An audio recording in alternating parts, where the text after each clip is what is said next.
early today, the U.S. and Iraq signed a security agreement allowing American forces to remain in Iraq through the end of 2011, a little more than 2 years from now. Iraq's cabinet approved this deal yesterday, so this is a huge move and signal that the end of the Iraq war and our work in it is indeed ahead. It still needs to pass Iraq's parliament. Take a listen to what President-elect Obama said about it yesterday. As soon as I take office, I will call in the Joint Chiefs of Staff, my national security apparatus, and we will start executing a plan that draws down our troops. All right, so that's what President-elect Obama has promised since the beginning, that would be one of his top priorities. So how does this actually play out now that it is in, the light is at the end of the tunnel? Peter Brookes is the CIA's former director of operations and a senior fellow at the Heritage Foundation. Peter, good to have you here. You know, it's interesting, given what has happened in Iraq and the success that has unfolded there over the course of the last little less than a year or so. Do you think that the scenario that we're going to see under President Obama is much different than what we might have seen under President Bush or President McCain? It's very possible. I mean, Barack Obama, he was very ambiguous there in his latest statement, but during the campaign he said we'd be out of there in 16 months.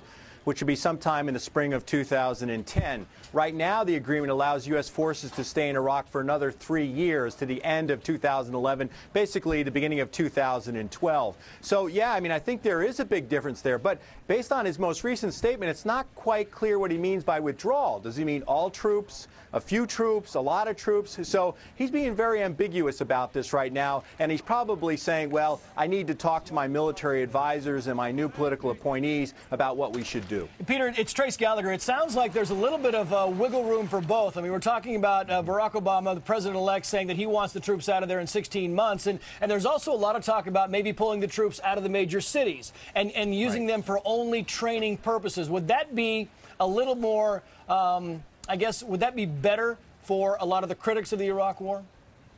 Well, Trace, you're on to something. The agreement with the Iraqis that was reached on Sunday, early our time today, is that the U.S. troops will move out of the cities in the near future. We're going to start moving out of the big cities, out into camps outside of the cities. Will be available for operations in the cities if necessary. So that's already part of the agreement that has been reached. Now, remember, this agreement still has to be ratified by the Iraqis. They're thinking it might happen in the next week or so, but there's a big Muslim coming up, the Hajj, where some of them will disappear for a couple of weeks. We need to get this agreement ratified by the Iraqis. It doesn't need to be ratified by the American Congress. The Congress will take a look at it, but it doesn't need to be ratified. The Iraqi Congress does have to ratify it. The Parliament has to ratify it by the end of the year. Otherwise, we need another United Nations mandate for the U.S. forces to stay there. Now, this could bring up all sorts of things where, you know, a new Obama administration coming in could decide that they don't want to embrace this agreement. The Iraqis could get cold feet. They have elections next year. So this is not a done deal. This is a first step, a very positive step. It's a solid deal, a solid agreement as we have it right now, but it's not completed yet. It remains to be seen what Iran will think about all of these moves. Well, they want us out right now, Martha. Yeah, indeed. Peter Brookes, thank you very much for being with us today. And Trace.